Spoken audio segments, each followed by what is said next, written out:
Olá a todos, muito bom estar aqui de novo com vocês para mais um pouco de autismo, para que nós pais possamos entender um pouco melhor a respeito dos nossos filhos. Eu estou muito feliz que eu estou com duas pessoas que eu amo, doutora Débora Kerches, que é um presente que o autismo me deu, doutor Tiago Guzmão, querido, e a gente vai falar de tanta coisa, então antes de eu começar a falar, eu queria só que vocês falassem oi pro povo, porque a gente tem muito assunto para falar hoje. Pessoal, um prazer, Carla, prazer estar diante de ti, assim, pela honra do convite e estar do lado da minha amiga Débora aqui, nesse trio, que eu falo que eu fiz muita vontade. Então, para mim é um prazer imenso, viu? Falar de um tema que a gente gosta muito. Bom, eu também quero dizer que eu estou muito feliz por esse convite, né? Sempre muito bom estar com você, Carla, com o Tiago, e podendo falar de autismo, né? Podendo, de verdade, assim, levar para os pais, para profissionais, tudo aquilo que é embasado em ciência sobre os temas diversos, né, que envolvem esse espectro que é o autismo. Verdade. Primeiro de tudo, nós pais conhecemos muito pouco sobre o autismo. E eu pedi para vocês, para a gente falar sobre um assunto super complexo e delicado e que muitas vezes a gente tem dificuldade em encontrar pessoas falando a respeito disso. Autismo em meninas e autismo na adolescência. O Gabriel, meu filho, é um menino. Então, isso não mexe diretamente na minha vida. Mas a adolescência a gente está entrando. Então, é algo, eu falo que de todas as fases que ele passou, a adolescência é o que mais me assusta. Vamos começar na adolescência, então? Vamos. Muitas pessoas com autismo têm recebido diagnóstico agora, depois de grandes. Está certo o meu raciocínio de que a maioria dos que recebem o diagnóstico agora, depois de grandes, normalmente são autistas leve, autistas nível 1, que só perceberam essas dificuldades agora na adolescência, onde tem muita questão, principalmente social, e aí que dá para todo mundo perceber que tem alguma coisa diferente com ele. Exatamente. Né? Assim, os nível 2, nível 3 de suporte, o diagnóstico acaba ocorrendo antes. Embora, na maioria das vezes, não seja tão precoce, né? A gente ainda não tem essa realidade, porque mesmo em dados lá do CDC, eles colocam que o diagnóstico para nível 2 e nível 3 ainda está entre 3 a 5 anos, quer dizer... Uau, é tarde, é tardio, né? A maioria. Sendo que a gente já tem um estudo bem importante de Pierce e colaboradores de 2019, que fala que o diagnóstico estável do espectro do autismo já pode ser dado com 14 meses de vida. Veja o quanto que a gente está aí, né, postergando esse diagnóstico, e com isso a gente impacta negativamente na qualidade de vida, né, no desenvolvimento dessas crianças e adolescentes. E aí, quando a gente está diante de um nível 1 de suporte, muitas características podem ficar mascaradas até que as demandas sociais aumentem, né? E aí os comportamentos sociais daquela criança, fique mais evidente os déficits, né? E claro que a gente tem os excessos, mas em relação ao social, a gente fica muito mais nos déficits, né? E isso especialmente em meninas, né, Tiago? Verdade. É um tema importante quando a gente fala que Brasil, mas, Carla, é o mundo que está despreparado para receber adolescentes e adultos. Então, quando você sai de um N de mais de 200 ou 300 mil artigos no PubMed de autismo, quando você vai fazendo o filtro, os filtros, eu caio ali para, pasmem, menos de 5 mil artigos de bases científicas de análise de comportamento. Eu vou colocar ali menos de 100, menos de 50 quando fala de treinamento social para adolescente e adulto. Isso, o mundo carece de clínicas, de terapeutas, de médicos responsáveis por fazer um diagnóstico muito tardio, vamos dizer assim. Porque o nível 1 de suporte, automaticamente o curso com uma inteligência mediana, uma inteligência superior, que é mascarado pela uma quantidade da fala. Então não vai ter um atraso da fala tão evidente. Ele fala mais ou menos como os outros, ele aprende mais ou menos como os outros. A qualidade desse discurso é que perde, mas a quantidade, muitas vezes, ele responde. E aí, quando eu estou na idade escolar, pela inteligência, talvez preservada para essa criança, a alfabetização se dá no tempo certo, existe um déficit de atenção, mas que a criança consegue evoluir. Quando chega no fator social, eu sempre vou dividir didaticamente em 3 grandes áreas ali, de 1 a 7 anos, depois de 8 a 13, e aí 14 a 18. Eu vou pegar essa idade ali, de 8 a 13 anos, que é a idade que eu estou num grupo mais social, onde a criança é realmente apresentada para a sociedade, onde estou na alfabetização. Ou ela socializa ou ela socializa, não tem muito para onde escapar, Ali que o social começa a piorar.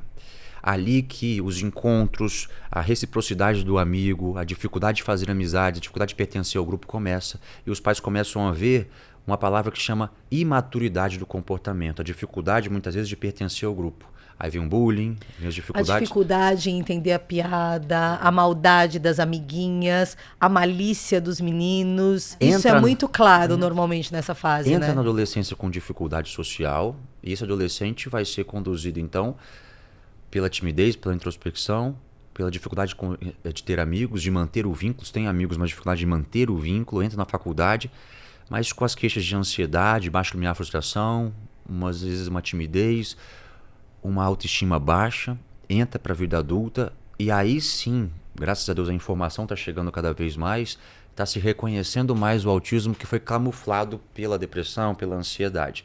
Então, o que a gente está vivendo agora, talvez uma era de maior conhecimento da sociedade a respeito do espectro, a camuflagem que existe no nível 1 de suporte, né? E o aumento do diagnóstico do adulto. Mas fruto de um conhecimento da parte técnica de diagnóstico, né? Pela sociedade, que é importante também, mas também o social nessa fase faz com que os pais estão percebendo essa introspecção, essa timidez, que não é uma timidez, é uma imaturidade. Eu ia entrar nesse ponto exatamente agora. A gente tem questões, e aí quando a gente fala em meninas, né? Eu toda vez que penso em autismo em meninas, eu lembro da Débora, que eu sempre, quando tenho alguma questão, alguma dúvida, eu ligo para ela e tal. A gente aceita muito bem na nossa sociedade meninas tímidas. Exato. Né? É fofo, ela é mais menininha, timidez e tal. Até que ponto? Porque a maioria dos pais não tem o conhecimento, óbvio que vocês têm, né? A maioria de nós pais não sabe exatamente até que ponto é uma timidez e até que ponto a gente está saindo de uma timidez e é uma falta de habilidade social. Como que eu, mãe, que alertas que eu posso perceber no comportamento do meu filho ou da minha filha para eu desconfiar que não é somente uma timidez? Vai muito além, Carla, de avaliar somente a timidez. Tá. Né? Porque a timidez realmente é difícil. Ela é tímida, ela está se esquivando, né, de oportunidades sociais. O que está acontecendo com essa menina? Então, tudo vai depender da faixa etária. Então, eu tenho uma criança ali, primeira, segunda infância. Eu não vou avaliar somente a timidez. Eu vou avaliar ela brincando, o quanto que ela faz troca social, porque ela pode ser tímida, mas mesmo a criança... O que é troca social? Vocês Exato. usam os termos muito legais, mas que a gente não conhece. Então, o que é troca social? Então, vamos primeiro falar de brincar. Tá. Né? A gente sempre comenta muito sobre isso. Tem muitos pais que falam, eu vou voltar um pouquinho então pra gente entender. Tá. Meu filho brinca, minha filha brinca. Mas brinca como? Ela senta, ela sabe brincar ali sozinha, sabe a função daqueles brinquedos, mas se chegar uma outra amiguinha, nós temos vários, né, momentos ali. Tem aquela criança que não aceita, nem que a outra amiguinha ou outro amiguinho fique próximo a ela. Às vezes eles até se viram, né, Exato, porque eles não querem nem brinca comigo. Exato. É como se eles estivessem falando, não quero brincadeira, não. É o comportamento de fuga, né, então ele já vira de costas, outras vezes já se levanta e sai a andar, que ficam em movimento, né, aquela busca sensorial, porque aquilo desorganiza. Tem crianças que brincam, mas brincam brincadeiras sensório-motoras. Então, o pai fala, ele vai no parquinho, ele escorrega, ele brinca no gira-gira, ele corre atrás do amiguinho. Mas e na hora de sentar ali? Ele fica agitando o corpo o tempo todo. Isso é sensório-motor. Eu querer meu corpo movimentando. Em movimento. Então, Tá. tudo isso, às vezes, os pais falam, nossa, ele brinca muito bem com os amiguinhos. Mas, na verdade, não é isso que a gente está avaliando. Não é somente isso, na verdade. Né? Porque um brincar funcional é bacana, ele correr atrás dos amiguinhos é bacana.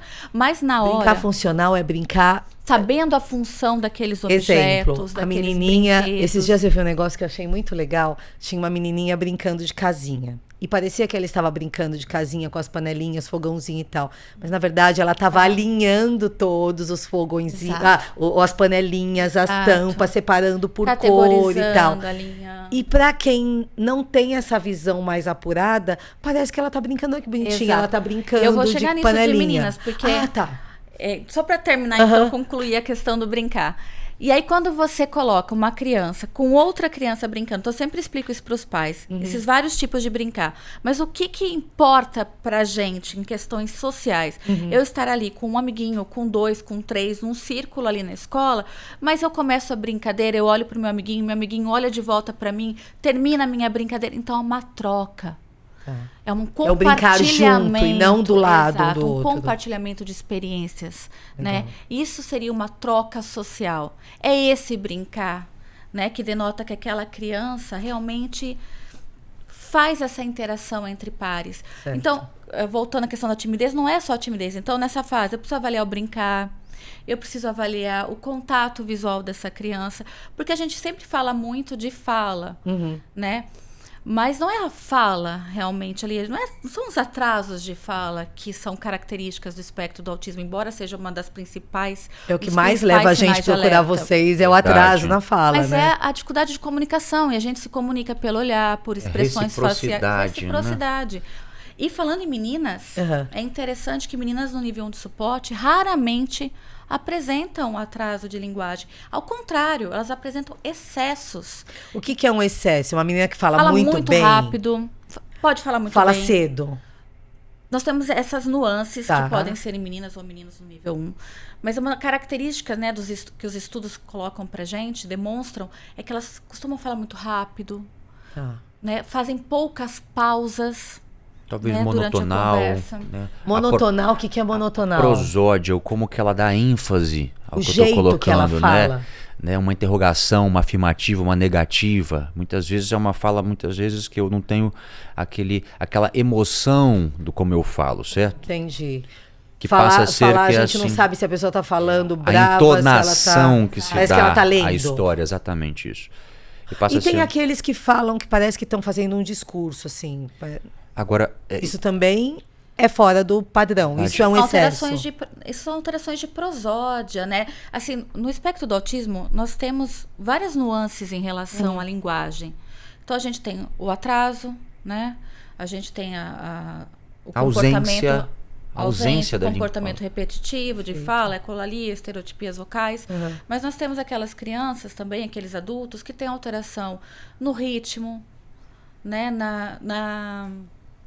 no volume da voz, na entonação, na prosódia.